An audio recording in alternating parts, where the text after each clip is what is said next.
घनघोर अंधेरी रात थी। आकाश में बिजली चमक रही थी और तेज बारिश धरती पर कहर बरपा रही थी।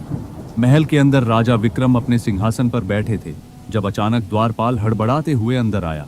महाराज, राजमहल के द्वार पर एक अजीबोगरीब साधु खड़ा है। वह कहता है कि उसे आपसे तुरंत मिलना है। द्वारपाल ने घबराई आवाज में कहा। राजा विक्रम ने तुरंत साधु को अंदर बुलवाया। साधु के चेहरे पर गहरी गंभीरता थी। उसके कपड़े गीले थे, लेकिन उसकी आंखों में एक रहस्यमय चमक थी। महाराज, साधु ने धीमी लेकिन गूंजती आवाज में कहा, आपका राज्य संकट में है।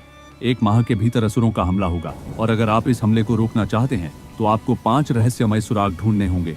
यह सुराग आपको एक गुप्त अस्त्र तक पहुंचाएंगे जो अकेला इस राज्य को बचा सकता है। राजा विक्रम ने गहरी सांस ली। कहाँ हैं ये सुराग और क्या हैं ये चुनौतियां? साधु मुस्कुराया और बोला, हर सुराग एक अलग चुनौती में छिपा है। एक पहेली, एक दैत्य से युद्ध, एक प्राचीन शाप और 2 और कठिन परीक्षाएं। आपको इन सभी से गुजरना होगा। राजा विक्रम ने बिना देर किए इस चुनौती को स्वीकार कर लिया। अगली सुबह वह अपने सबसे भरोसेमंद सेनानी अर्जुन के साथ इस रहस्यमय यात्रा पर निकल पड़े। पहली चुनौती, पहेली की गुफा। पहला सुराग पहाड़ों की एक अंधेरी गुफा में छिपा था। जब राजा विक्रम और अर्जुन वहां पहुंचे तो उन्हें एक पत्थर की दीवार मिली जिस पर एक पहेली लिखी थी। एक ऐसी चीज जो न मरती है न जीती है, हर रोज मरती है, हर सुबह जी उठती है। राजा विक्रम ने कुछ देर सोचा और फिर मुस्कुराए। यह तो सूरज है। जैसे ही उन्होंने उत्तर दिया, दीवार के पत्थर हटने लगे और एक गुप्त कक्ष खुल गया। अंदर एक चमकता हुआ पत्र रखा था। राजा विक्रम ने पत्र उठाया जिसमें लिखा था, दूसरा सुराग दक्षिण की ओर जंगल में एक दैत्य के पास है। दक्षिण की ओर बढ़ते हुए राजा और अर्जुन एक भयावह जंगल में पहुंचे। वहां रक्तबीज नामक दैत्य राज करता था, जो जैसे ही मारा जाता उसकी रक्त की बूंदों से नए दैत्य जन्म लेते। राजा ने तलवार निकाली और रक्तबीज पर हमला कर दिया, लेकिन हर वार के साथ नए दैत्य प्रकट होते गए। अर्जुन चिंतित हो गया, लेकिन राजा विक्रम ने बुद्धिमानी दिखाई। उन्होंने पास में पड़ा जलता हुआ मशाल उठाया और कहा, हमें इसकी रक्त की हर बूंद को जलाना होगा। राजा और अर्जुन ने रणनीति के अनुसार लड़ाई लड़ी। जैसे ही रक्त बीज को मारा गया, उसकी रक्त की बूंदें जलने लगी और वह पूरी तरह नष्ट हो गया।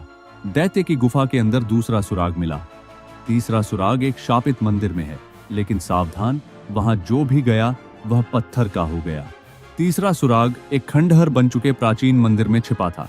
वहां पहुंचते ही राजा विक्रम और अर्जुन ने देखा कि कई मूर्तियां बिखरी पड़ी थीं, लेकिन यह मूर्तियां किसी राजा या योद्धा की नहीं, बल्कि असली इंसानों की थीं, जो किसी रहस्यमयी शक्ति के कारण पत्थर बन गए थे। जैसे ही उन्होंने आगे बढ़ने की कोशिश की, मंदिर के मुख्य द्वार से एक भयानक आवाज आई, जो भी मेरी आंखों में देखेगा वह पत्थर बन जाएगा। यह एक शापित राक्षसी का श्राप था। राजा विक्रम को एक उपाय सूझा। उन्होंने अपनी ढाल को चमकदार बनाया और उसे राक्षसी की ओर मोड़ दिया। जब राक्षसी ने खुद को ढाल में देखा तो वह खुद पत्थर की बन गई। मंदिर के अंदर तीसरा सुराग मिला। चौथा सुराग समुद्र की गहराइयों में छुपा है। चौथी चुनौती, समुद्र का दैत्य। राजा और अर्जुन समुद्र के किनारे पहुंचे, जहां एक विशाल समुद्री राक्षस उनकी राह देख रहा था। यह राक्षस पानी में इतना तेज था कि उसे पकड़ना असंभव था। राजा विक्रम ने एक तरकीब निकाली। उन्होंने अपने सैनिकों को समुद्र में एक जाल बिछाने का आदेश दिया। जब राक्षस ने हमला किया तो वह जाल में फंस गया। समुद्र के तल में छुपा चौथा सुराग मिला। आखिरी सुराग तुम्हारे ही महल में छिपा है, लेकिन वह तब तक नहीं मिलेगा जब तक तुम अपने सबसे बड़े भय का सामना नहीं करोगे। अंतिम चुनौती, राजा का सबसे बड़ा भय। राजा विक्रम महल लौट आए, लेकिन उन्हें समझ नहीं आ रहा था कि उनका सबसे बड़ा भय क्या है। तभी अचानक महल पर असुरों का हमला हो गया। राजा के सैनिक डर गए, लेकिन राजा को एहसास हुआ कि उसका सबसे बड़ा भय था अपने लोगों की हार और उनका विनाश। राजा ने बिना देरी किए अपनी सेना को संगठित किया और असुरों पर पलटवार किया। युद्ध कठिन था, लेकिन आखिरकार राजा विक्रम की रणनीति और साहस से असुरों को पराजित कर दिया गया। जैसे ही युद्ध खत्म हुआ, महल के दरबार में छिपी एक गुप्त दीवार खुली।